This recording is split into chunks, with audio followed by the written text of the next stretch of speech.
All right, so this is a podcast about the influence of infectious disease on the lives of Canadians.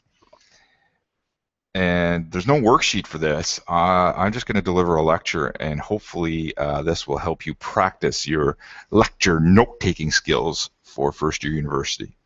Now, this lesson is, or this pod is heavily rooted in science, and I am an English sociology major, so yeah, I don't know how good this will be. I don't know why I said that, but yeah, I took English, so I'm not qualified in much. So antibiotics, they played a large role in establishing the Canadian pharmaceutical industry. And today, pharmaceutical companies play a large role in developing medicines that benefit society. So it's these pharmaceutical companies that help develop antidepressants, pain medication, um, I, penicillin. Sorry, yeah, again, English degree, not science degree.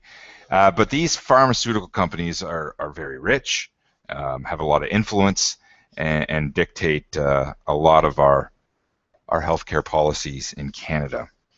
Now, we also, as you remember from Unit 2, we do have a universal healthcare system, so maybe pharmaceutical companies have a little more influence in the States, but it's illegal in Canada for pharmaceuticals companies to go to doctors and to give incentives for doctors to prescribe any type of medication. Okay. Yeah, yeah. As my assistant here said, I think pharmaceuticals own some hospitals in the States. And if you watch American television, sometimes I find it weird to see a commercial for a hospital, kind of trying to attract patients or customers, who then the patients become consumers. Anyways, I digress. So the traditional textbook from the course says pharmaceuticals develop medicine and sometimes aren't always aware of the negative side effects. I find that a little bit hard to believe, given that they would have to go, pharmaceuticals will have to go through a number of trials uh, to to see if it's safe. Um, and I think it's in the States, it's like the FDA approval. But if you see an ad for things like, what's a good ad for things like Celebrex, even Viagra, if I'm allowed to say that, they list all of the side effects right in the commercial, and that I assume is mandated by the government. I mean, there are side effects to a lot of medications.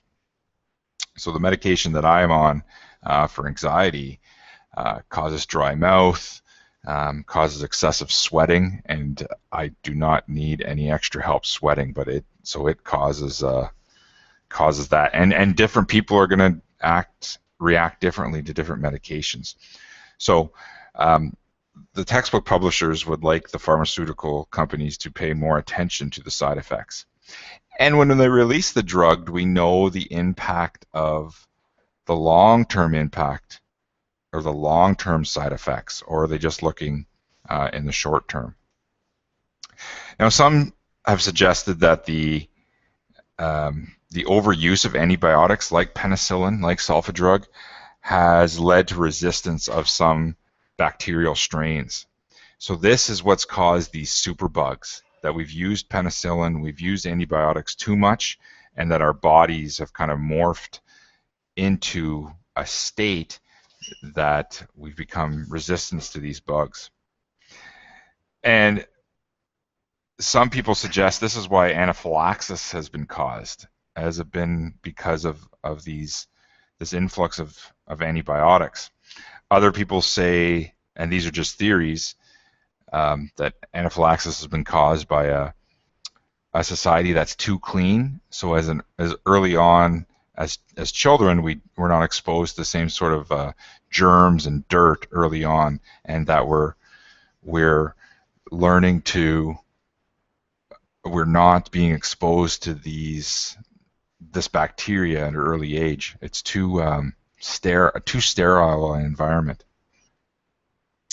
So it's kind of ironic that there's a conscious effort to be clean and to use the antibacterial soap and to disinfect this and disinfect that. By using these antibacterial agents can actually cause bacterial resistance. So that is kind of ironic that all this antibacteria could lead to bacterial resistance. And then this fear of bacteria could cause or could limit social interactions. I believe you guys would remember the outbreak of the H1N1, the swine flu, if you will, and that would have been 2009, where a lot of games, sports games were canceled because of this. We were encouraged not to handshake, and you would do like a fist pump or an air high five instead. Yeah, I don't know. Now there's been two kind of notorious outbreaks in the last 11 years. And we'll talk about SARS and the H1N1. So SARS stands for Severe Acute Respiratory Disease, and that hit in 2003. And if you remember, the Rolling Stones then did SARS stock, I think they called it, and this was an attempt to draw back tourism to Toronto. I'll talk about that momentarily. In Toronto alone, there was 257 cases and 44 deaths. So this SARS outbreak is what caused new hospital protocols to be established regarding masks and hand cleaning. So when you walk in to a hospital, you see these public sanitation stations and certain limits into where workers could move and where they can't go and where the public can go and can't go. And then there was a movement to stop handshaking. I don't know if people resist handshaking anymore or not. I'm a big fan of the handshake myself. Then, so in total in Toronto, they suggest that the SARS outbreak cost $350 million in tourism dollars lost, $220 million in reduced airport activity, and $380 million in lost retail sales. So the impact to Toronto alone was very very big. That's a weak word, I know, but that's when they established SARS stock, and the Rolling Stones and a bunch of other bands came in to show the public that Toronto was still safe to travel in. And then more recently in 2009, so I guess you guys were in grade 8 or so, and that's when the H1N1, which commonly known as the swine flu outbreak, happened. And the textbook suggests that 1 in 10 Canadians got some strain of this disease. I find that really overly inflated. It did cause 428 deaths, and the Canadian government ordered 50 million doses of the H1N1 vaccine to combat this, and I believe some of the medication was called Tamiflu. My wife, who wasn't my wife at the time, meaning that we were dating at the time, she got it, and she looked like death, and she had to wear what I call the Michael Jackson mask all around all the time, and she was off work for 2 weeks. It was actually pretty scary. That being said, some suggest that the media over-exaggerated the extent of this flu. And some people have suggested that more people die from the regular flu in a given year than what the H1N1 flu actually did. And from media literacy,